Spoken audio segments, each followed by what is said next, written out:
What's the story, everyone? This time we're gonna dive deep into one of the newest outings in the Metal Cardbot lineup, the Silver Warrior known as Savannard, from the currently running series Metal Cardbot Wild. As part of the Metal Cardbot Wild toy line, Savannard takes inspiration from various different animals into their design. Although you wouldn't notice by looking at them in vehicle mode, the figure transforms into a massive silver car carrier truck. While the color is being achieved through mostly unpainted plastic, it does manage to not look plain at all, thanks to the color plastic Convoy Studio chose for this figure. The cap section also features more than enough red to break it up and separate it visually from the rest of the vehicle. Savannard also features clear plastic for the front and back headlights, as well as two very mean looking eyes behind the windshield. Both decks of the truck feature black detailing to further break up the silver color and create more visual interest.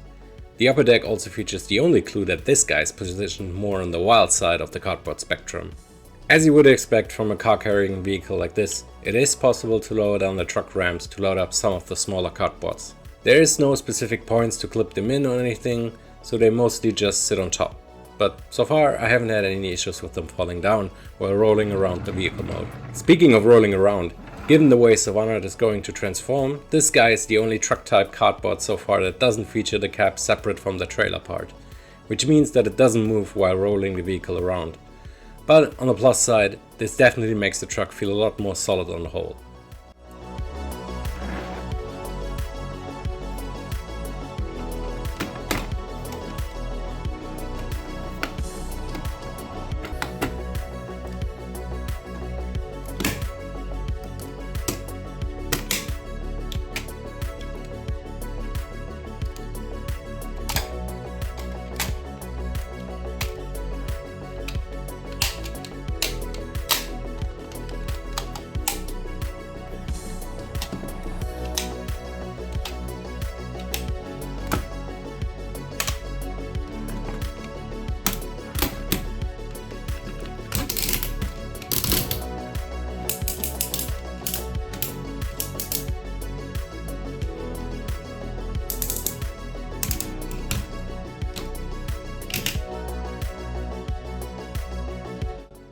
Savannard transforms into a mighty beefcake of a robot.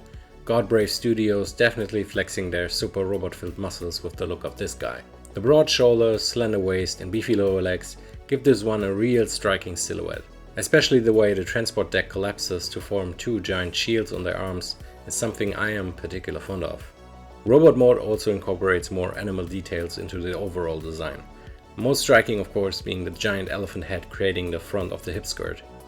While inheriting most of the silver, black and red from vehicle mode, they are now joined by a lot more yellow and white bits to create visual interest and hint at the other animals this guy uses as power-ups when properly set up. Savannard features two rocket launchers on the forearms, featuring 12 molded missiles in each of them. The launchers are connected to the arm by way of some very clicky ratchet joints. On some of the copies of this figure, these can end up being installed in the wrong configuration, which can lead to them being misaligned and the weapons unable to point forward properly. I do not know how widespread of a problem this is or how easy it is to fix, but it might be something you want to keep in mind when thinking about purchasing.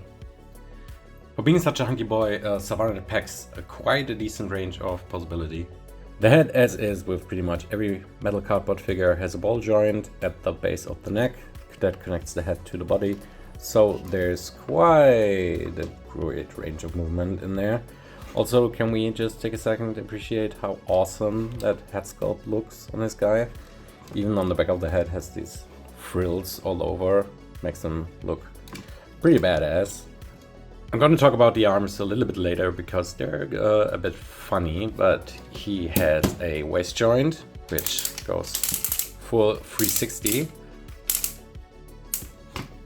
Also not used for transformation, so it's a dedicated waist joint, which is always nice to see. He has the hip skirts, which go out of the way pretty easily. Rigid hip joints that go out pretty far, almost full Van Damme, nice and clicky. He has a swivel, also ratcheted right below the hip. Knee joints about 90 degrees, not quite.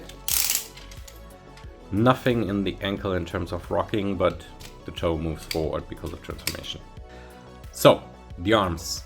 That's an interesting kind of situation we got here, because we got hinges right here for the shoulders to go up like this, and then another one to move like this. The arm rotates on the hinge, and then, funny thing, if we remove the flap, there's also a hinge on the base of the arm, which lets the arm move forward and back. So you can move the arm forward without using the ratchet right here. So if you want to keep this straight or have the arms pointed a lot more straight than they would be, this is pretty helpful. Elbows, nice and clean double joint. Then you got a bicep swivel. You can rotate the hands, and then you got the rocket launchers who move independently of this. So yeah, this guy is quite posable. Savannard's metal card can almost fool you into thinking that this is a sleek and compact looking accessory until you tilt your head and glean at it from the side. As the line has grown in complexity and the card weapon gimmicks have gotten more involved, it has become almost impossible for them to transform into anything but giant bricks. This one is definitely not the most egregious example of this trend by far though. Looking at you, Gigantrex. When separating the metal card, you are left with a lot of different components you'll need to fully power up Savannard. As an aside, the back of the metal card again features a nice chromed up Cardbot logo, this time being inspired by the third season's newly featured wild Cardbots. So, let's get into the meat and potatoes, shall we? To set up Savannard, we take the biggest chunk of the card weapon, swing down the black panels on the front, flip forward the side bits and plug it into Savannard's chest.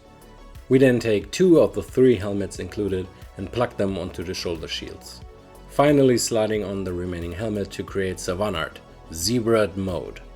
Zebrad mode features a mean ass looking zebra face on their chest with very striking red eyes and a ton of molded stripe details. The helmet as well makes Savannard look quite a bit different, and I'm a huge fan of the newly added mohawk. I also appreciate the way the other helmets plug into the shoulders, so you have a way to store them on the robot while not in use.